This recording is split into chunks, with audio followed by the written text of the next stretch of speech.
नमस्ते सबैजनालाई।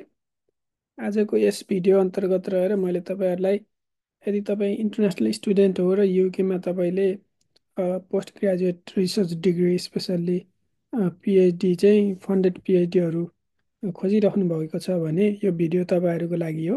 पछिल्लो समय धेरैजनाले युकेमा इन्टरनेसनल स्टुडेन्टको लागि चाहिँ फन्डिङ अपर्च्युनिटीहरू कस्तो छ, एप्लिकेसन प्रोसेस कस्तो हुन्छ, एप्लिकेसन गर्दा के कुरामा ध्यान दिने, एप्लिकेसन कहिले खुल्छ, इन्टरभ्यूमा के क्वेसन सोध्छ, सर्ट लिस्टिङ कसरी गर्छ भनेर मलाई धेरैजनाले मेसेज पठाएको भएर चाहिँ मैले यो भिडियो चाहिँ उहाँहरूकै लागि र उहाँ जस्तै अब अपकमिङ एसपिरेन्ट्सको लागि चाहिँ यो सर्टकटमा एउटा इन्फर्मेटिभ भिडियो बनाउन गइरहेको छु।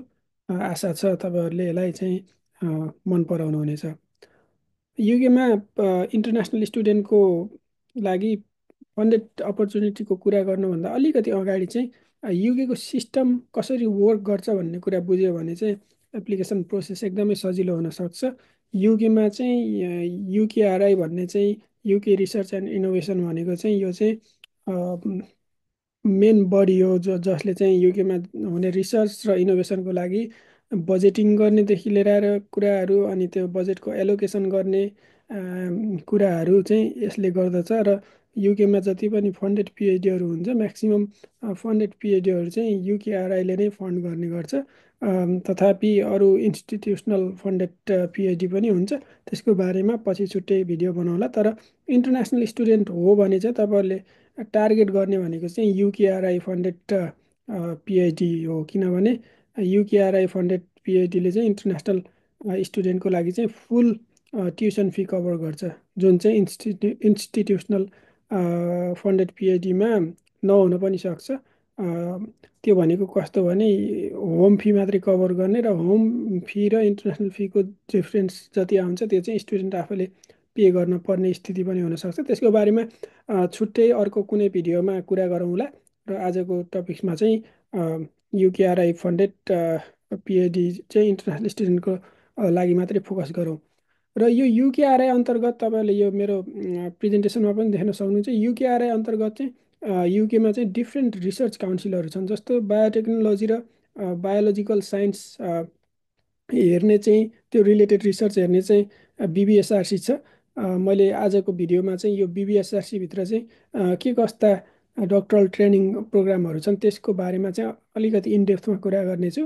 र त्यस्तै इन्जिनियरिङ फिजिकल साइन्सको लागि छुट्टै, अनि तपाईँको इकोनोमिक सोसल साइन्सको लागि छुट्टै, अनि एमआरसी भनेर मेडिकल रिसर्च काउन्सिल, अनि natural environment research council, art and ह्युमेनिटिजको लागि छुट्टै, र अरू पनि एक दुईवटा काउन्सिलहरू सायद छन् होला। र यो काउन्सिलहरूले चाहिँ के गर्छ भने डिटिपी प्रोग्राम, डिटिपी भनेको चाहिँ जति पनि युकेमा डक्टरल ट्रेनिङ प्रोग्रामहरू छ उनीहरूलाई चाहिँ फन्ड गर्छ। र त्यो डक्टरल ट्रेनिङ प्रोग्रामले चाहिँ के गर्छ त स्टुडेन्टहरू रिक्रुट गर्छ।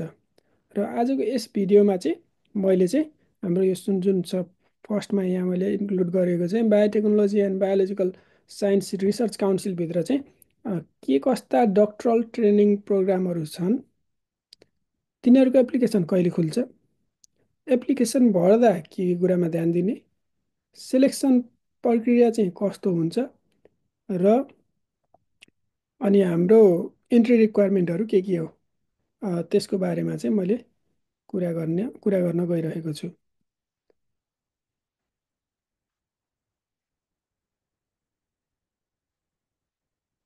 र यो बिबिएसआरसी डक्टरल ट्रेनिङ पार्टनरसिप जुन अगाडि मैले मेन्सन गरिसकेँ, यस यस अन्तर्गत चाहिँ के अपर्च्युनिटीहरू चाहिँ इन्टरनेसनल स्टुडेन्टहरूको लागि छन्, इन्ट्री रिक्वायरमेन्ट के हो, र सिट एलोकेसनहरू चाहिँ कस्तो हुन्छ भनेर अब मैले कुरा गर्न गइरहेको छु। यो चाहिँ एकदम ध्यान दिएर तपाईँहरूले यो यस पछाडिको भिडियोहरू अथवा यस पछाडिको पार्ट चाहिँ राम्रोसँग हेर्नुभयो भने चाहिँ र त्यो प्रक्रिया बुझ्नुभयो भने चाहिँ तपाईँको चान्स चाहिँ बढ्छ सेलेक्सन हुने। सबैभन्दा पहिला मैले डिस्कस गर्न गइरहेको चाहिँ इस्ट बायो डिटिपी भन्ने छ। यहाँ डक्टरल ट्रेनिङ पार्टनरसिप भन्ने कुरा, डिटिपी भनेको एउटा पार्टनरसिप हो डिफ्रेन्ट युनिभर्सिटिजहरूको। जस्तै यो इस्ट बायो डिटिपी भनेको चाहिँ यो स्कटल्यान्डको चाहिँ कतिवटा 6वटा युनिभर्सिटीहरूको कन्सोर्टियम हो, जसमा चाहिँ लिड इन्स्टिट्युट चाहिँ युनिभर्सिटी अफ एडिनब्रा हो। यो university of Edinburgh, James Hutton institute, यो चाहिँ हाम्रो एग्रिकल्चर प्लान्ट साइन्सको लागि चाहिँ एकदमै वर्ल्ड रिनाउन्ड नै भन्छु। अनि जस्तो युनिभर्सिटी अफ सेन्ट एन्ड्रुज भनेको पनि यो चाहिँ सबै नाम चलेको युनिभर्सिटी हो। अब यिनीहरूको क्वालिटीको बारेमा चाहिँ कुरा गर्नुभन्दा पनि अलरेडी यिनीहरू अब युनिभर्सिटी आफैमा एउटा सर्टेन क्राइटेरियाहरू मिट गरेर चाहिँ युनिभर्सिटी बनेको हुन्छ, certain rules and regulation fulfil गरेर। त्यसको बारेमा डिस्कस नगरौँ।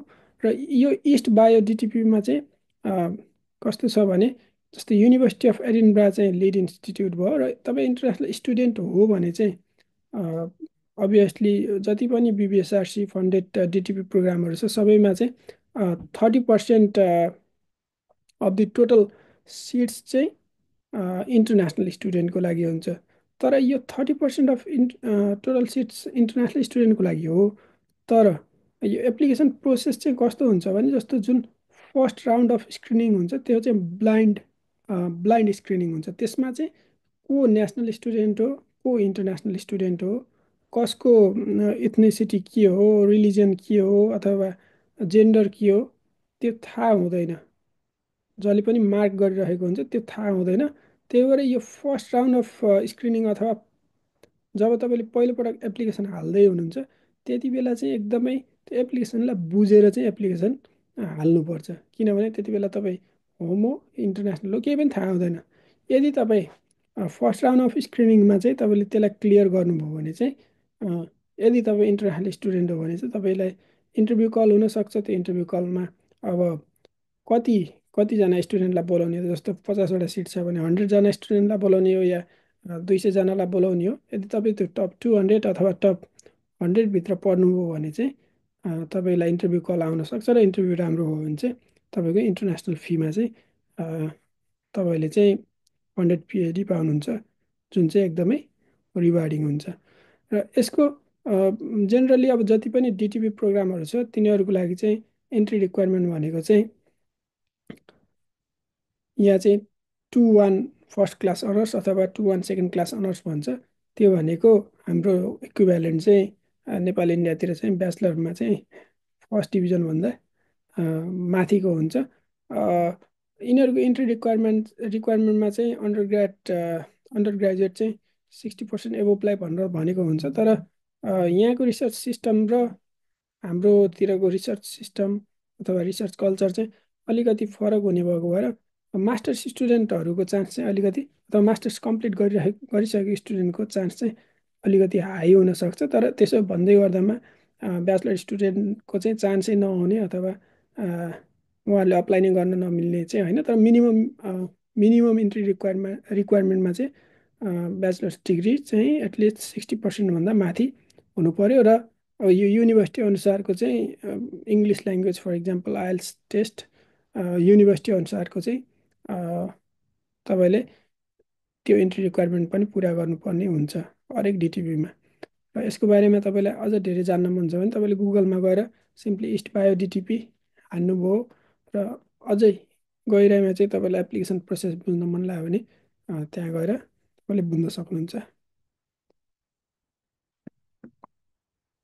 त्यस्तै अर्को बिबिएसआरसीले नै फन्ड गर्ने अर्को डिटिपी भनेको फुड बायोसिस्टम डिटिपी हो। यो चाहिँ फुड साइन्स पढेको स्टुडेन्टहरूको लागि चाहिँ अलिकति बढी एप्लिकेबल हुनसक्छ, अथवा पोस्ट हार्भेस्ट टेक्नोलोजी पढेको स्टुडेन्ट को लागि चाहिँ अझ बढी एप्लिकेबल हुनसक्छ। यसको लिड इन्स्टिट्युट चाहिँ युनिभर्सिटी अफ रेडिङ हो, र अरू हाम्रो Brunel University, Cranfield University, Queen's University, University of Surrey, यो हरूको चाहिँ कन्सोर्टियमले चाहिँ यो फुड बायोसिस्टम डिटिपी कम्बाइन्ड रूपमा चाहिँ स्टुडेन्टलाई चाहिँ होस्ट गर्ने गर्दछ। र यसमा पनि 30% अफ टोटल सिट्स चाहिँ इन्टरनेसनल स्टुडेन्टको लागि नै एलोकेट हुन्छ। जेनरली अब यो वर्षको एप्लिकेसन चाहिँ यसको लागि चाहिँ यो फेब्रुअरीमा खोलेको थियो, 2025को फेब्रुअरी भनेको जस्ट एक महिना जस्तो अगाडि यो भिडियो रेकर्ड गरिराखेको टाइममा। र यसको फाइनल टाइमलाइन अथवा फाइनल रिजल्ट चाहिँ अप्रिल भनेको फेब्रुअरी मार्च अप्रिल भनेको 2 महिना जतिको चाहिँ विन्डो हुन्छ, आइदर सेलेक्ट भएको अरू रिजेक्ट भएको। म्याक्सिमम् डिटिपीको विन्डो चाहिँ 2 महिनाकै हुन्छ। इन जेनरल चाहिँ तपाईँहरूले के बुझ्नु पऱ्यो भने अ, यो चाहिँ अलिकति ढिला खुल्छ। इन जेनरल चाहिँ म्याक्सिमम् डिटिपीहरू चाहिँ अ, अक्टोबरदेखि जनवरी अथवा नोभेम्बरदेखि फेब्रुअरीको बिचमा चाहिँ खुलेर पनि डिसिजन सेलेक्सन भए पनि रिजेक्सन भए पनि फेब्रुअरी मार्चको एन्डसम्म चाहिँ डिसिजन आइसकेको हुन्छ। अनि किनभने यहाँ अब हुन त पिएचडीको स्टार्टिङ डेट जहिले पनि अब गर्न सकिन्छ त्यो सुपरभाइजर र स्टुडेन्टको एग्रिमेन्टमा, तर फन्डिङ चाहिँ जति पनि यो डिटिपीहरू छ यिनीहरूको फन्डिङ चाहिँ जेनरली चाहिँ अक्टोबरबाट सुरु हुने भएको भएर युनिभर्सिटीले पनि अथवा सुपरभाइजरहरूले पनि स्टार्टिङ डेट चाहिँ अक्टोबर फर्स्ट अथवा अक्टोबरलाई नै बढी प्रिफर गर्छ। त्यो चाहिँ हाम्रो फन्डिङ र स्टार्ट डेटलाई चाहिँ मिलाउनलाई। अब यहाँ यो फुड बायो सिस्टम डिटिपीले चाहिँ लास्ट इयरको एप्लिकेसन सक्सेस रेट कस्तो थियो त होम र इन्टरनेसनल स्टुडेन्टको भनेर दिएको छ, तपाईँले यहाँ देख्न सक्नुहुन्छ। हामीले इन्टरनेसनलको लागि मात्रै फोकस गरौँ। जस्तो 2024मा चाहिँ अथवा 2022मा चाहिँ 501जना इन्टरनेसनल एप्लिकेन्ट परेको रहेछ, जसमध्ये चाहिँ सक्सेस रेट भनेको कति भयो त 1.4%। भनेको एकदमै अब 1% भनेको त एकदमै कम भयो। त्यस्तै यो चाहिँ घटिरहेको जस्तो देखिन्छ। एप्लिकेसन नम्बर त बढिरहेको देखिन्छ तर सक्सेस रेट चाहिँ 0.9 देखिया छ। मेरो विचारमा चाहिँ यो कस्तो जस्तो लाग्छ भने जस्तो यो सक्सेस रेट कम हुँदा चाहिँ हामीले स्पेसल्ली अब नेपालको कन्टेक्स्टमा हेर्दा चाहिँ स्टुडेन्टहरूले चाहिँ एप्लिकेसन चाहिँ हाल्ने, तर त्यो एप्लिकेसनको लागि चाहिँ राम्रोसँग के मागेको कुरा क्वेसन्सले के भनेको होइन, अनि त्यसमा सिबीदेखि लिएर हरेक कुरा अब जति पनि कुराहरू छ त्यसलाई चाहिँ अलिक सिन्सियर भएर अलिकति नटेरिकन एप्लिकेसन हाल्ने। अब त्यस्तो त्यस्तो ट्रेन्ड चाहिँ देखिन्छ कि, तर यो फर्स्ट राउन्ड अफ स्क्रिनिङको लागि अलिकति स्टुडेन्टले वर्कआउट गरेर के हो त त्यहाँ मागेको भन्ने कुराहरूलाई अलिकति सिन्सियर भएर त्यो कुरालाई अलिकति अन्डरस्ट्यान्ड गरेर एप्लिकेसन हाल्यो भने चाहिँ म एकदम कन्फिडेन्टली नै भन्न सक्छु यो 501मा चाहिँ बढी नै हुन्छ। किनभने टोटल सिट्सको 30% त इन्टरनेसनल स्टुडेन्टको लागि भनेर एलोकेट भएको हुन्छ। यदि अब त्यो फर्स्ट राउन्ड अफ स्क्रिनिङलाई चाहिँ पार गरेर त्यस पछाडि इन्टरभ्यूहरू राम्रो भयो भने त अभियसली सिट त छ त्यहाँ अलरेडी। त्यो सिटको लागि चाहिँ अब डिजर्भिङ क्यान्डिडेट भएर पनि त्यो एप्लिकेसन गर्दा चाहिँ अलिकति हेलचेक्राइ गरेको हो कि जस्तो जस्तो मलाई यो रिजल्ट हेर्दा चाहिँ अलिकति लागेको थियो। अब जस्तै यो फुड बायो सिस्टमले चाहिँ अब सेलेक्सन क्राइटेरिया भनेर पनि अब देखाएको छ। जस्तो सेलेक्सन क्राइटेरियाहरू गर्दा चाहिँ अब यिनीहरूले नर्मली चाहिँ तिनवटा सुरुमा सर्ट लिस्टिङ, अनि इन्टरभ्यू, अनि selection panel review of application form answer भनेर दिएको छ। जस्तो मेन चाहिँ अब एकाडेमिक क्वालिफिकेसन, अब यो फुड सिस्टमको लागि एकाडेमिक क्वालिफिकेसन अनि यो यसको ब्याकग्राउन्डसँग स्टुडेन्ट कतिको फेमिलियर छ अथवा सुइटेबल छ कि छैन भनेर चाहिँ सर्ट लिस्टिङ, अथवा सर्ट लिस्टिङ भइसकेपछि पनि इन्टरभ्यूमा त्यो कुराहरू एसेस गर्ने। अनि कतिको एकाडेमिकल्ली टेक्निकल्ली चाहिँ रिसर्च टपिक्स उनीहरूले चाहिँ इन्टरभ्यूमा चाहिँ के भन्न सक्छ भने रिसर्च टपिक्स अथवा कुनै पनि एउटा टपिक्समा अथवा कुनै पनि एउटा प्रब्लममा चाहिँ तैँले कसरी यो एड्रेस गर्छस् भनेर तपाईँको कतिको त्यो एकाडेमिकल्ली अथवा टेक्निकल्ली कतिको अन्डरस्ट्यान्ड छ त फुड सिस्टम रिलेटेड नै टपिक्सहरू दिएर त्यो कुराहरू पनि एसेस गर्ने रहेछ यो फुड बायो सिस्टममा। अनि प्रोजेक्ट स्पेसिफिक रिसर्च एक्सपिरियन्स अथवा टेक्निकल स्किल्स भनेको छ। यो चाहिँ अब इन्टरभ्यूमा त अभियसली हुन्छ नै, किनभने इन्टरभ्यूमा चाहिँ फुड बायो सिस्टम त फुड सिस्टमको एक्सपर्टहरू हुने गर्दछ। सर्ट लिस्टिङमा पनि तपाईँले एप्लिकेसन लेख्दा किन चुज गरेको फुड यो बायो सिस्टम डिटिपी अनि के हो मोटिभेसन त्यो रिलेटेड सबै कुराहरूको एन्सर लेख्दा त्यो पढेपछि उनीहरूले पत्ता लगाउन सकिहाल्छ। त्यस्तै यहाँ understanding of propose PhD project in context of UK agri food sector भनेर चाहिँ यो चाहिँ सर्ट लिस्टिङमा यो चाहिँ एसेस हुँदैन, तर इन्टरभ्यूमा चाहिँ हुनसक्छ। त्यही भएर अब यो सर्ट लिस्टिङ, यो मेन इन्टरनेसनल स्टुडेन्टको लागि चाहिँ यो सर्ट लिस्टिङ फेजको लागि चाहिने कुराहरू के हो त, यो जति पनि पोइन्टहरू छ यो पोइन्टहरूलाई चाहिँ रिलेट गर्नु पऱ्यो, अथवा यो पोइन्टहरूलाई चाहिँ एप्लिकेसन लेख्ने बेलामा चाहिँ के गर्नु पऱ्यो त, ध्यान दिएर चाहिँ लेख्नु पऱ्यो।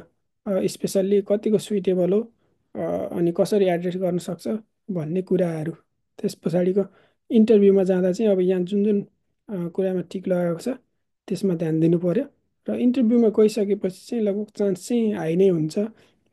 त्यस पछाडिको चाहिँ सेलेक्सन प्यानलले रिभ्यू गर्छ होइन, रिभ्यू अब गर्छ, उनीहरू बिच डिस्कसन हुनसक्छ। अब किनभने अब 10वटा सिट छ भने 20वटा इन्भाइट गरेको हुनसक्छ इन्टरभ्यूमा, 20वटामा 20वटैको इन्टरभ्यू राम्रो नभएको हुनसक्छ अनि त्यही भएर उनीहरूले अब रिभ्यू गरेर तपाईँको एन्सरहरू सबै कुराहरू गरेर त्यस पछाडि चाहिँ आउटकम दिन्छ। त्यस्तै अर्को डिटिपी भनेको चाहिँ यो चाहिँ बिबिएसआरसीको सबैभन्दा लार्जेस्ट डिटिपी पनि हो, लन्डन इन्टरडिसिप्लिनरी डक्टरल प्रोग्राम भन्छ। यसमा चाहिँ युनिभर्सिटी कलेज लन्डन चाहिँ लिड इन्स्टिट्युट भयो, र अरू हाम्रो किङ्स कलेज अनि बर्बेक अनि London school of hygiene and tropical medicine, natural resources institute, royal veterinary college, Queens Mary university of London, यिनीहरू चाहिँ वर्ल्डकै टप टप युनिभर्सिटीहरू अन्तर्गत नै आउँछ। अब यो लाइडो लाइडो प्रोग्राममा चाहिँ के भनेको छ, लाइडो आफैमा चाहिँ नाम छ लन्डन इन्टरडिसिप्लिनरी।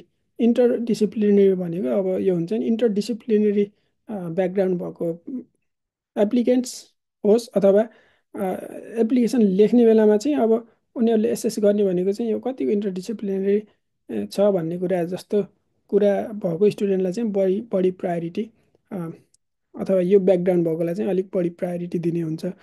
जस्तो यसको लागि चाहिँ यो सिट एलोकेसन चाहिँ अब यो युकेआरआईले चाहिँ भर्खरै नै यही वर्ष केही महिना अगाडि नै म्याक्सिमम् डिटिपीहरूको फन्डिङ चाहिँ रिन्यू गरेको छ, जसले गर्दा पहिला चाहिँ यो लाइडोमा चाहिँ पर इयर सिट चाहिँ कति 56 थियो, तर यस पालिबाट चाहिँ 36 छ। यो 36 मध्ये 7वटा सिट चाहिँ इन्टरनेसनल स्टुडेन्ट को लागि छ। भन्नुको मतलब इन्टरनेसनल रेटमा चाहिँ फीहरू कभर गर्ने भन्ने कुरा छ। र अहिलेसम्म मैले जति पनि डिटिपी इन्क्लुडिङ लाइडो डिस्कस गरेँ, यिनीहरूले चाहिँ भिजा फी र आइएचएस फी चाहिँ कभर गर्दैन। त्यसको रेस्पोन्सिबिलिटी चाहिँ तपाईँ नै हो।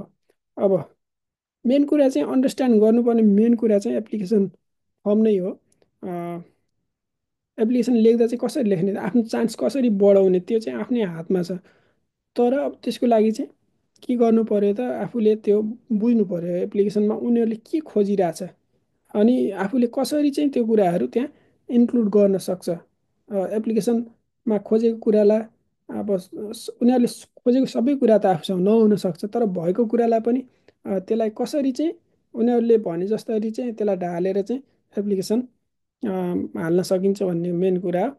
यसको लागि अब एप्लिकेसन फर्म लेख्ने बेलामा चाहिँ आफ्नो कुनै रिसर्च एक्सपिरियन्स छ भने चाहिँ अब त्यो रिसर्च एक्सपिरियन्सहरू त्यहाँ हाल्न लगाउँछ। उनीहरूले यो एप्लिकेसन गाइडलाइन्स तपाईँले हुन्छ नि, यो जुन मैले यहाँ इन्क्लुड गरेको छु त्यो चाहिँ तपाईँले मजाले यदि लाइडोको वेबसाइटमा गएर हेर्नुभयो भने चाहिँ मजाले पाउँछ। मेनली चाहिँ अब तपाईँको रिसर्च एक्सपिरियन्स भनेको अब तपाईँले इन्टर्नसिप गरेको हुनसक्छ कतै, अथवा तपाईँले कतै यदि थेसिस गर्नुभएको छ भने त्यो थेसिस पनि रिसर्च एक्सपिरियन्स हुन्छ। कुनै फिल्ड वर्कहरू गर्नुभएको छ अथवा ल्याब वर्कहरू गर्नुभएको छ त्यो पनि रिसर्च एक्सपिरियन्स अन्तर्गत नै आउँछ। अनि त्यो रिसर्च एक्सपिरियन्सबाट चाहिँ कस्तो आउटकम तपाईँहरूको आयो त, के चाहिँ तपाईँले हुन्छ नि पत्ता लगाउनु भयो, अथवा के पत्ता लगाउने सोच थियो तर त्यो पत्ता लागेन, अथवा केही फ्युचर वर्कहरू छ कि, अनि त्यो कुराहरू र इन्टरडिसिप्लिनरी एक्सपिरियन्स छ भने चाहिँ त्यो इन्क्लुड गर्नु पऱ्यो एप्लिकेसन लेख्ने बेलामा। फर इक्जाम्पल जस्तो कस्तो हुनसक्छ इन्टरडिसिप्लिनरी भनेको चाहिँ, जस्तो यदि तपाईँ जति पनि मैले डिस्कस गर्दैछु यो त सबै बायोसाइन्स रिलेटेड डिटिपी नै हो। बायोसाइन्स रिलेटेड भनेको अब बायोसाइन्सभित्र के आउन सक्छ त? न्युरो साइन्स आउन सक्छ, एग्रिकल्चर आउन सक्छ, भेटनरी साइन्स आउन सक्छ, बायोइन्फर्मेटिक्स आउन सक्छ, मोलिकुलर बायोलोजी आउन सक्छ। अनि अथवा यो फिल्डहरूभित्र चाहिँ यदि यदि तपाईँ इन्जिनियरिङ ब्याकग्राउन्डको हो भने चाहिँ कतै तपाईँले अहिले त अब बर्निङ टपिक्स भनेको एआई मसिन लर्निङका कुराहरू छन्। कतै आर्टिफिसियल इन्टेलिजेन्सहरू युज गरेर फर इक्जाम्पल कि तपाईँले कतै डिजिज प्रेडिक्सनका कुराहरू भए एग्रिकल्चरमा, इमेज प्रोसेसिङका कुराहरू भए त्यस्तो कुनै तपाईँको हुन्छ नि डिफ्रेन्ट डिफ्रेन्ट डिसिप्लिनलाई कम्बाइन गरेर तपाईँले केही गरिराख्नु भएको छ भने चाहिँ त्यसलाई चाहिँ स्पेसल्ली यसमा चाहिँ हाइलाइट गर्नुपर्छ। किनभने यिनीहरूको एम नै के छ त, इन्टर इन्टर मल्टिडिसिप्लिनरी फिल्डको अथवा अर्कै फिल्डको मान्छेलाई मेन मेन अब्जेक्टिभै के हो भने डिफ्रेन्ट फिल्डको मान्छेहरूलाई चाहिँ बायोसाइन्समा लिएर आएर चाहिँ बायोसाइन्स रिलेटेड प्रब्लमहरू सल्भ गर्ने। अनि तपाईँको यसमा चाहिँ अब पर्सनल स्टेटमेन्ट हाल्नुपर्ने हुन्छ। पर्सनल स्टेटमेन्टमा चाहिँ आफूले आफूलाई पिच गर्नु पर्यो। किन चाहिँ तपाईँले हुन्छ नि सेलेक्ट गर्ने त, किन के तपाईँहरूले भ्यालु एड गर्न सक्छ, के छ तपाईँको ब्याकग्राउन्ड, तपाईँको के हो त स्ट्रेन्थहरू, यो कुराहरू चाहिँ यसमा चाहिँ झल्काएर चाहिँ हाल्यो भने चाहिँ एप्लिकेसन सक्सेस हुने चान्स चाहिँ हाई हुन्छ। त्यस्तै अर्को बिबिएसआरसीले नै फन्ड गर्ने अर्को डिटिपी प्रोग्राम भनेको मिडल्यान्ड इन्टिग्रेटिभ बायोसाइन्स डिटिपी भन्ने छ। यो चाहिँ हाम्रो अब युकेको चाहिँ मिडल्यान्ड एरिया भन्छ। यो मिडल्यान्ड एरियातिर चाहिँ स्पेसल्ली यहाँ Harper Adams University, Aston University, University of Birmingham, University of Warwick, University of Leicester र कोभेन्ट्री युनिभर्सिटीहरूको कन्सोर्टियम हो यो Midland integrative bioscience DTP. Specially यिनीहरूले चाहिँ पिएचडीहरू चाहिँ sustainable agriculture, renewable resources, clean growth, understanding the rules of life भनेको यो मोलिकुलर बायोलोजी अथवा सेल एन्ड डेभलपमेन्टल बायोलोजीका कुराहरू हुन सक्छन्। यो कुराहरूमा चाहिँ मेनली यिनीहरूको फोकस हुन्छ। जस्तो यो अब युनिभर्सिटीको कम्बिनेसनमा सबै युनिभर्सिटीको आफ्नै स्पेसियालिटी छ। जस्तो हार्पर एडम्स चाहिँ agriculture science specially plant pathology, entomology, अनि एग्रिकल्चर इकोनोमिक्स, एग्रिकल्चर रिलेटेड सब्जेक्टहरूमा यो राम्रो छ। बर्मिङहम पनि एकदमै राम्रो छ एग्रिकल्चर अथवा अरू इन्जिनियरिङ रिलेटेड लगभग धेरै धेरै सब्जेक्टहरू राम्रो राम्रो छ। तर मेन मेन थिम भनेको चाहिँ जति पनि बिबिएसआरसीको छ चाहिँ मेन थिम भनेको यिनीहरूले गर्ने चाहिँ बायोसाइन्सकै रिसर्चहरू हुन्छ, बायोसाइन्स रिलेटेड नै हुन्छ। सबै अब जति पनि यो युनिभर्सिटी छ जुनसुकै युनिभर्सिटीमा गए पनि तपाईँहरूले गर्ने रिसर्च चाहिँ बायोसाइन्स रिलेटेड नै हुन्छ। अब तपाईँको एकाडेमिक रिक्वायरमेन्ट्सको कुरा गर्दा चाहिँ मोरलेस सबै यो डिटिपीमा चाहिँ एकाडेमिक रिक्वायरमेन्ट चाहिँ लगभग एउटै नै हुन्छ। ब्याचलर चाहिँ एबभ 60% अथवा त्यो इक्विभ्यालेन्ट हुनु पर्यो। मास्टर्स गरेको छ भने एकदम सुनमा सुगन्ध। अनि यदि अब हाम्रो लागि त नेपालबाट आउने अथवा इन्डियाबाट आउने स्टुडेन्टको लागि त्यति एप्लिकेबल नहोला। फर्स्ट डिभिजन छैन भने पनि यदि तपाईँको रेलिभेन्ट एक्सपिरियन्स छ भने चाहिँ त्यो कुरालाई चाहिँ एप्लिकेसनमा हाइलाइट गरेर लेख्न सक्नुभयो भने चाहिँ त्यो पनि एलिजिबल अथवा कन्सिडर गर्न सक्छ भन्ने चाहिँ यिनीहरूको उसमा वेबसाइटमा चाहिँ पनि हालेको छ। तपाईँले यदि इनडेप्थमा बुझ्न मन छ भने वेबसाइटमा गएर यही मिडल्यान्ड इन्टिग्रेटिभ बायोसाइन्स डिटिपी भनेर टाइप गर्नुभयो भने पनि सजिलै सबै कुराहरू देखिन्छ। अब यिनीहरूको मिडल्यान्ड डिटिपी र को इक्जाम्पल मैले दिँदैछु कसरी चाहिँ स्कोरिङ हुन्छ त, एप्लिकेसनको स्कोरिङ यो चाहिँ एकदमै इम्पोर्टेन्ट हुन्छ। एप्लिकेसनलाई त तपाईँको एप्लिकेसनलाई चाहिँ कसरी स्कोरिङ गर्छ त भन्ने कुरा थाहा भयो भने त तपाईँले के गर्नुहुन्छ, जे कुरामा हाई मार्क्स उनीहरूले स्कोर गर्छ त्यो कुरालाई हाइलाइट गर्न सक्नुहुन्छ। अथवा सबै कुराहरू यो पढेर बुझेर चाहिँ राम्रोसँग गर्न त्यो चाहिँ के हुन्छ त आइडिया हुन्छ।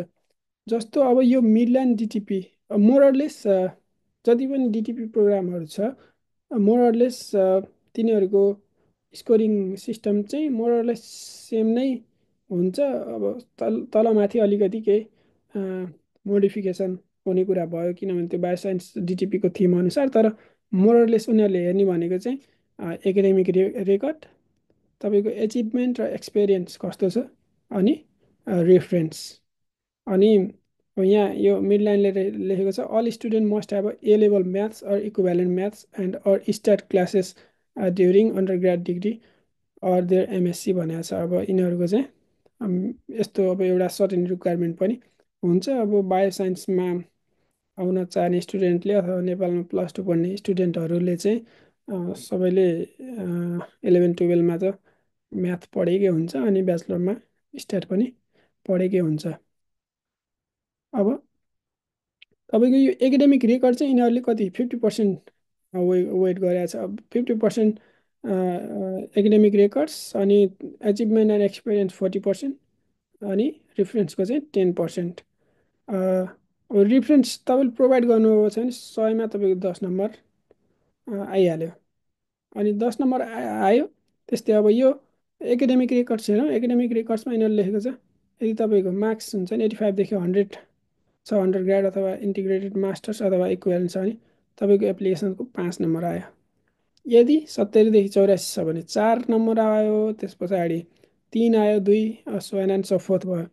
यदि तपाईँको बिएससी प्लस एमएससी डिग्रीमा हाई एमएससी डिस्टिङसन अथवा इक्विभ्यालेन्ट 85देखि 100 आयो भने यिनीहरूको यसरी यो अब डिफ्रेन्ट डिफ्रेन्ट स्कोरलाई चाहिँ डिफ्रेन्ट तरिकाले यिनीहरूले मार्किङ गर्छ।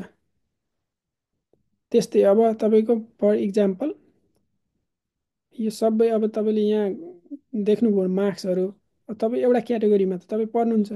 फर इक्जाम्पल तपाईँको 3 तपाईँले यहाँ आफैले दिनुभयो, अथवा 4 दिनुभयो, समथिङ दिनुभयो होला। त्यस पछाडि अब यो एचिभमेन्ट एन्ड एक्सपिरियन्समा के कुराहरू चाहिँ यिनीहरूले कन्सिडर गर्छ त भन्ने कुराहरू मेन छ। अब यहाँ चाहिँ research published in scientific journal, preprint server, poster अथवा ओरल प्रेजेन्टेसन, कतै कन्फरेन्सहरूमा अथवा कहीँ प्रेजेन्ट गरेछ भने 5 नम्बर भयो। यो भनेको चाहिँ अब सबैमा अब पब्लिकेसन कम्पलसरी भनेर त भन्दैन, तर अब भयो भने चाहिँ अभियसली त्यो नआउनुभन्दा चाहिँ भएको चाहिँ प्रायोरिटी अभियसली बढी हुन्छ। किनभने पब्लिकेसन अथवा तपाईँले कतै गएर कन्फरेन्समा पोस्टर प्रेजेन्ट गर्नुभएको छ अथवा कन्फरेन्समा गएर प्रेजेन्टेसन दिनुभएको छ भने चाहिँ तपाईँको त्यसबाट के देखिन्छ भने ability to do research, research गर्न सक्ने क्षमता र त्यसलाई कम्युनिकेट गर्न सक्ने क्षमता देखिन्छ। त्यो चाहिँ रिसर्चको लागि चाहिँ एकदमै फन्डामेन्टल कुरा हो। अनि त्यस्तै तपाईँले कतै हुन्छ नि इन्डस्ट्रीमा तपाईँको एक्सपिरियन्स हुनसक्छ, कतै इन्टर्नसिप गरेको हुनसक्छ। अनि त्यो कुराहरू चाहिँ हाइलाइट गर्नु पर्यो, त्यो अनुसारको तपाईँको मार्किङ हुन्छ। त्यस्तै अब नन एकाडेमिक क्राइटेरियाहरू पनि हुनसक्छ। अब स्पेसल्ली तपाईँ कतै अब कुनै एनजिओ आइएनजिओहरूमा काम गरिराख्नु भएको छ अथवा युएनको कुनै प्रोग्राममा काम गर्नु, त्यस्तोको पनि मार्क्स हुन्छ। अब यो सबै जोडेर चाहिँ तपाईँको एउटा सर्टेन मार्क्स आउँछ यहाँ, होइन? 10 15 अथवा समथिङ केही आउला, सबै एप्लिकेन्टको एउटा नम्बर आउँछ यहाँ। त्यस्तै त्यो नम्बरको बेसिसमा चाहिँ तपाईँलाई इन्टरभ्यूको लागि कल गर्छ यिनीहरूले। इन्टरभ्यूको लागि कल गर्छ। इन्टरभ्यूको लागि कल गर्दा चाहिँ त्यति बेला अब त्यो इन्टरभ्यूमा प्यानल इन्टरभ्यूमा यिनीहरूले के हेर्छ त, अब तपाईँको पर्फर्मेन्स त्यहाँ कस्तो छ भन्ने कुरा, अथवा तपाईँलाई एसेसमेन्ट गर्ने क्राइटेरियाहरू के हो त। मेन चाहिँ तपाईँको मोटिभेसन। किनभने पिएचडी गर्न खोजिरहेको एप्लिकेन्टसँग सबै कुराहरू अलरेडी उसले सबै कुरा जानेको, बुझेको, उसको स्किल सेटहरू अलरेडी तिखारिसकेको यस्तो हुनुपर्छ भन्ने होइन। पिएचडीमा सिक्ने हो, किनभने पिएचडी भनेको एउटा एउटा लर्निङ फेज हो, होइन? त्यही भएर मेन चाहिँ मोटिभेसन चाहिँ एकदमै इम्पोर्टेन्ट मान्छ यो डिटिपी प्रोग्रामहरूको इन्टरभ्यूमा। अनि तपाईँको कम्युनिकेसन कस्तो छ, किनभने अब त्यो इन्टरभ्यूमा तपाईँले कम्युनिकेट गर्न सक्छ कि सक्दैन भन्ने कुराहरू त्यहाँ देखिन्छ। अनि उनीहरूले टेक्निकल क्वेसन अथवा त्यो सब्जेक्ट रिलेटेड क्वेसनहरू पनि अ, सोध्छ, किनभने त्यो पनि उनीहरूले जज गर्छ। र यहाँ तपाईँले यो यहाँ देखाइरहेका कुराहरू, तपाईँ कतिको क्युरियस हुनुहुन्छ, तपाईँ कतिको इङ्गेज हुनुहुन्छ, होइन? अनि तपाईँको एसपिरेसन, फ्युचर प्लान, वर्क एथिक्सहरू कस्तो हो, कतिको अनेस्ट हुनुहुन्छ। अनि यो बेसिसमा चाहिँ तपाईँको के हुन्छ त, प्यानल इन्टरभ्यूले तपाईँलाई नम्बर दिन्छ फेरि। अब यो नम्बरमा पनि अब कति हो त, अब 20जनालाई इन्टरभ्यूमा बोलाएको थियो र 10जना लाई सेलेक्ट गर्नुपर्ने हो भने चाहिँ अब टप 10मा जसले यो इन्टरभ्यूमा राम्रो गर्छ, त्यो टप 10लाई चाहिँ यिनीहरूले सेलेक्ट गर्छ र अफर चाहिँ रिलिज गर्छ। यो चाहिँ इन जेनरल चाहिँ यो मिडल्यान्डको मात्र नभएर सर्टेन केही क्राइटेरिया अथवा मार्किङ क्राइटेरियाहरूमा अथवा एउटा दुईवटा पोइन्ट तलमाथि हुनसक्छ, तर ओभरअल पिक्चर चाहिँ यस्तै यस्तै हुन्छ, ठ्याक्कै यही नभए पनि तपाईँको ओभरअल पिक्चर चाहिँ सेलेक्सनको चाहिँ यही हो। त्यस्तै अर्को डिटिपी भनेको यो एनएलडी डिटिपी भन्ने छ, जसमा चाहिँ न्यू क्यासल युनिभर्सिटी, ड्युराम र लिभरपुलको छ। अब यसको पनि बायोसाइन्स, यो पनि बिबिएसआरसी फन्डेड हो। यसमा पनि अब बिबिएसआर बायोसाइन्स रिलेटेड कुरा नै आउँछन्। मेन एन्ट्री रिक्वायरमेन्ट चाहिँ मोरलेस अरू डिटिपी प्रोग्रामको जस्तै छ। अनि यसमा पनि चाहिने भनेको तपाईँको पर्सनल स्टेटमेन्ट, सिबी भयो, अनि तपाईँको अन्डरग्रेडको अथवा मास्टर्स डिग्रीको ट्रान्सक्रिप्टहरू, अनि तपाईँको इङ्ग्लिस ल्याङ्ग्वेज टेस्ट नै अ, हो अगेन। त्यस्तै अर्को टिटिपी प्रोग्राम भनेको चाहिँ के छ भने हाम्रो यो नर्विच रिसर्च पार्क एनआरपी एनआरडिटिपी भन्ने छ। यसको यो यो यो डिटिपीमा चाहिँ हाम्रो तपाईँले सुनिरहेको नाम, यदि तपाईँ प्लान्ट प्याथोजेन इन्ट्रेक्सन अथवा प्लान्ट साइन्स रिलेटेड स्टुडेन्ट हो भने चाहिँ जन इनिस सेन्टर, अन्त सेन्सबरी ल्याबोरेटरी भन्ने इन्स्टिट्युटहरू छ। त्यस्तै हाम्रो यो एलाम इन्स्टिट्युट, क्वाडम र युनिभर्सिटी अफ इस्ट एङ्गलियाको कन्सोर्टियम हो यो डिटिपी प्रोग्रामले चाहिँ मेन यसको बेनिफिट भनेको चाहिँ कम्पिटेटिभ त हरेक डिटिपी प्रोग्रामहरू कम्पिटेटिभै छ, सजिलो त छैन पक्कै पनि, किनभने उनीहरूले तपाईँले 4 वर्ष फन्ड गर्ने हो, होइन? तर सजिलो छैन भन्दैमा असम्भव पनि होइन फेरि। एप्लिकेसनहरूलाई राम्रोसँग बुझेर एप्लिकेसन गऱ्यो भने चाहिँ सेलेक्सन हुने चान्स हाई हुन्छ, किनभने मैले यत्रो यहाँ कति 5-6वटा मैले डिटिपी प्रोग्रामहरू अलरेडी डिस्कस गरिसकेँ, अरू पनि छ धेरै।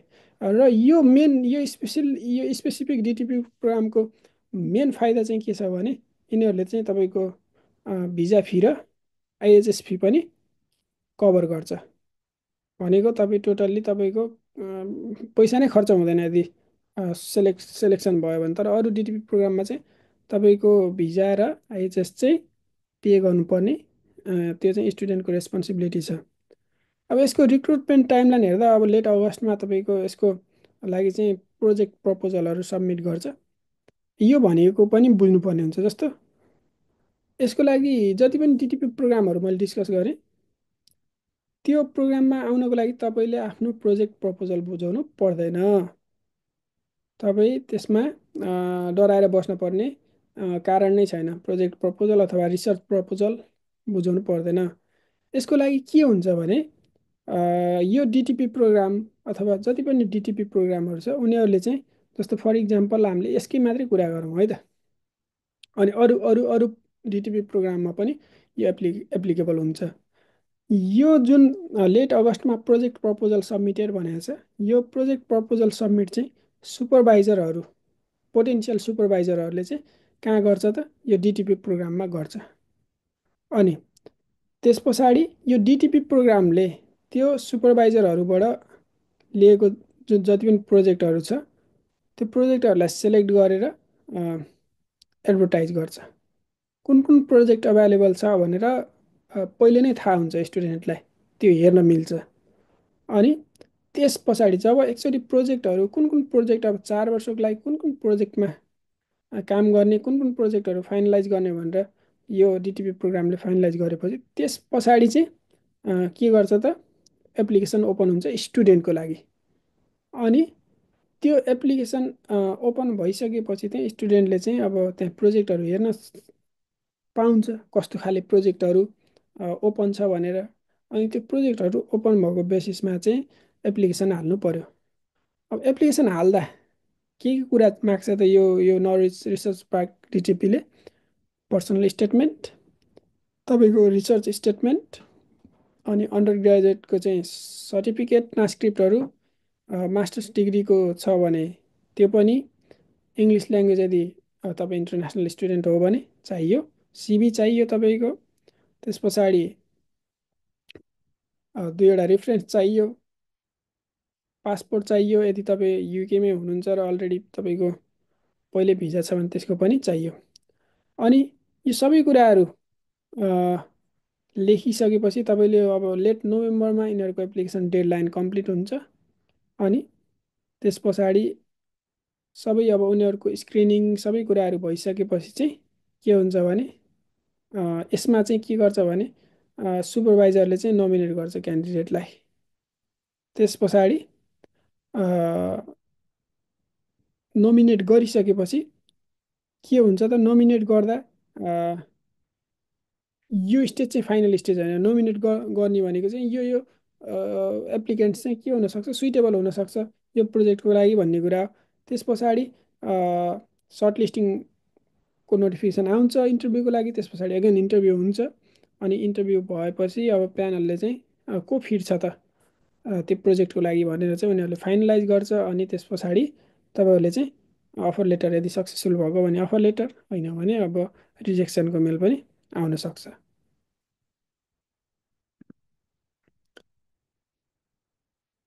यो बाहेक अरू पनि दुई तिनवटा बिबिएसआरसीको अझै डिटिपी प्रोग्रामहरू छ।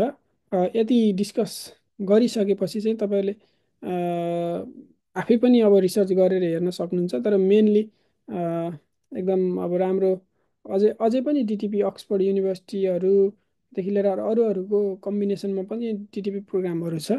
मेनली चाहिँ उनीहरूको थिम चाहिँ बायोसाइन्स रिलेटेड पिएचडी स्टुडेन्टहरूलाई ट्रेन गर्ने हो।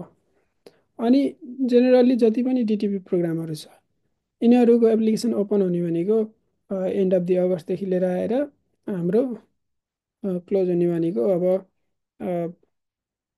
डिसेम्बर डिसेम्बर अथवा नेक्स्ट इयरको जनवरीसम्म पनि हुन्छ। अनि तपाईँहरूले मेन चाहिँ तपाईँहरूको अब स्ट्रङ एकाडेमिक रिसर्च ब्याकग्राउन्ड त चाहिन्छ नै। स्ट्रङ भन्दैमा अब असाध्यै स्ट्रङ, सबै कुरा थाहा भएको, एकदम पर्फेक्ट भन्न खोजेको होइन। अब एकाडेमिकल्ली पनि अब राम्रै, र रिसर्चको अलिकति ब्याकग्राउन्ड, रिसर्च के हो त, कसरी हुन्छ भन्ने कुराहरू बुझेको चाहिँ डेमोन्स्ट्रेट गर्न सक्ने हुनु पऱ्यो। त्यो डेमोन्स्ट्रेसन चाहिँ कसरी गर्न सकिन्छ भने अब आफूले थेसिस गरेको भए त्यो कुराहरूबाट गर्न सकिन्छ, अथवा कुनै प्रोजेक्टमा इन्भल्भ भएको भए त्यो कुराबाट गर्न सकिन्छ। यो स्ट्रङ भन्ने शब्द देखेर चाहिँ नडराउनु होला, किनभने पर्फेक्सन भन्ने कुरा त अब हुँदै हुँदैन नि। त्यस्तै अब एप्लिकेसन हाल्नुभन्दा अगाडि हरेक डिटिपी प्रोग्रामको आफ्नो रेमिट छ अथवा स्कोप छ। उनीहरूले चाहिँ कस्तो स्टुडेन्टहरूलाई खोजिराखेका छन् अथवा के खोजिरहेछन् उनीहरूको, यहाँ मैले कति धेरै डिटिपीहरू डिस्कस गरेँ। उनीहरूको अब जस्तो लाइडोको के छ, इन्टरडिसिप्लिनरी हेर्छ होइन।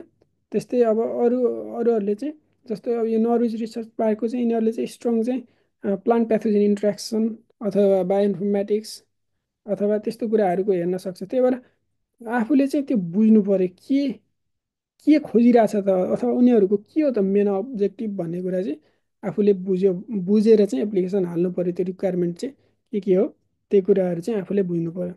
अनि अब इङ्ग्लिस ल्याङ्ग्वेज टेस्ट चाहिँ चाहिन्छ। म्याक्सिमम् युनिभर्सिटी हरूले चाहिँ अब इङ्ग्लिस ल्याङ्ग्वेज रिक्वायरमेन्ट माग्छ। यदि तपाईँ अलरेडी युकेमा पढिसक्नु भएको अथवा मेजर इङ्ग्लिस स्पिकिङ कन्ट्रीहरूमा पढ्नुभएको भने चाहिँ, अथवा कुनै युनिभर्सिटीहरूले वेब गर्न सक्छ। तर ल्याङ्ग्वेज टेस्ट दिएर चाहिँ आफू सेफ साइडमा बसेको राम्रो। अनि अब यो नेक्स्ट इयर फर इक्जाम्पल अब आउने 2025को अक्टोबरको लागि चाहिँ भर्खरै अब म्याक्सिमम् डिटिपीहरूको चाहिँ एप्लिकेसन चाहिँ सकिसक्यो भनेपछि तपाईँले यदि 2026को लागि चाहिँ डिटिपी प्रोग्रामहरूको लागि अथवा यो बिबिएसआरसी फन्डेड पिएचडीको लागि चाहिँ टार्गेट गर्ने हो भने चाहिँ नेक्स्ट इयरको लागि चाहिँ अहिलेबाटै तपाईँले तयारी गर्नुभयो, रिसर्च गर्दै गर्दै जानुभयो भने चाहिँ तपाईँको आफ्नो सेलेक्सन हुने चान्स चाहिँ एकदमै हाई हुन्छ। त्यही भएर आफू चाहिँ प्रोएक्टिभ हुनु पऱ्यो र जति अर्ली स्टार्ट गर्न सक्यो त्यो चाहिँ बेस्ट। अनि अर्को क्वेसन चाहिँ जिआरई जिम्याट चाहिन्छ कि चाहिँदैन भन्ने हुनसक्छ। जिआरई जिम्याट चाहिँ यिनीहरूले माग्दैन स्पेसिफिकल्ली। छ भने त अब राम्रो, गरिसक्नु भएको छ भने त अब त्यसमा केही गर्न सकेन, तर गरिसकेको छैन गर्ने सोचमा हो र युकेमा चाहिँ पिएचडी फन्डेड चाहिएको छ भने जिआरई जिएमएट यो बिबिएसआरसीको फन्डेड पिएचडीको लागि चाहिँ चाहिँदैन। अनि स्टाइपेन्ड कति पाइन्छ भन्ने प्रश्न हुनसक्छ। यो स्टाइपेन्ड चाहिँ युकेआरआईको चाहिँ आफ्नै रेट हुन्छ।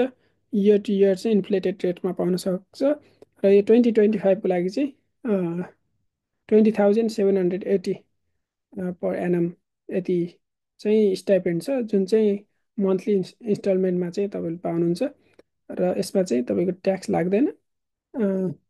अनि नेसनल इन्सुरेन्सका कुराहरू, ट्याक्स फ्री एनुअल स्टाइपेन्ड हो भनेपछि यो आफूलाई खान बस्न आफ्नो एक्सपेन्सेसहरू मजाले कभर गर्न सकिन्छ।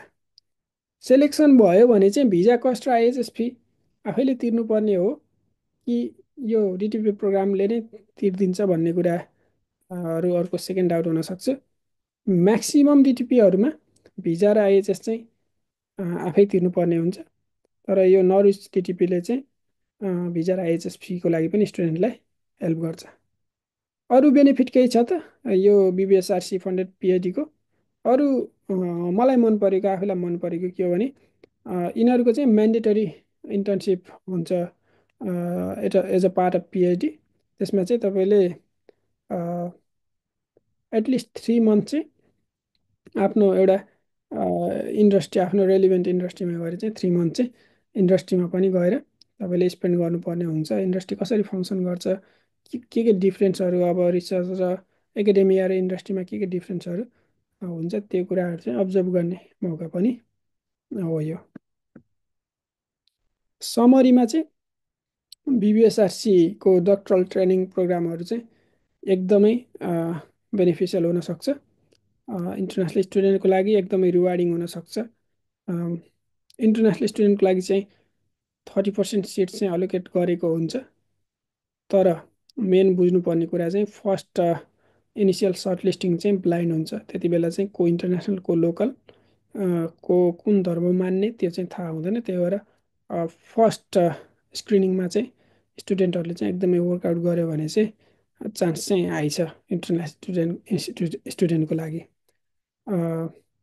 तपाईँहरूले यो डिटिपीमा जति पनि युनिभर्सिटीहरू छ त्यो युनिभर्सिटीको सुपरभाइजरहरूसँग पनि, अथवा त्यहाँ तपाईँले प्रोजेक्टहरूको पोर्टफोलियो हेर्नु हो भने कुन कुन सुपरभाइजरले पहिला अफर गरेको थियो उनीहरूसँग पनि कुरा गरेर केही छ त कि कतै कुनै प्रोजेक्टहरू उनीहरूले अफर गर्ने सोच गर्दैछ अथवा तपाईँको र त्यो सुपरभाइजरहरूको रिसर्च इन्ट्रेस्ट मिल्न सक्छ, ब्याकग्राउन्ड मिल्न सक्छ भनेपछि आफू प्रोएक्टिभ भएर त्यो पनि गऱ्यो भने चाहिँ त्यसले पनि बेनिफिसियल बनाउँछ। आजको यो भिडियोमा चाहिँ मैले यहीँनिर टुङ्गाएँ। यस पछाडिको भिडियोमा चाहिँ यदि तपाईँहरूलाई चाहिँ कुनै डिटिपी प्रोग्रामको चाहिँ स्पेसल्ली जान्न मन छ भने चाहिँ त्यो कुरा चाहिँ आफै पनि हेर्न सकिन्छ।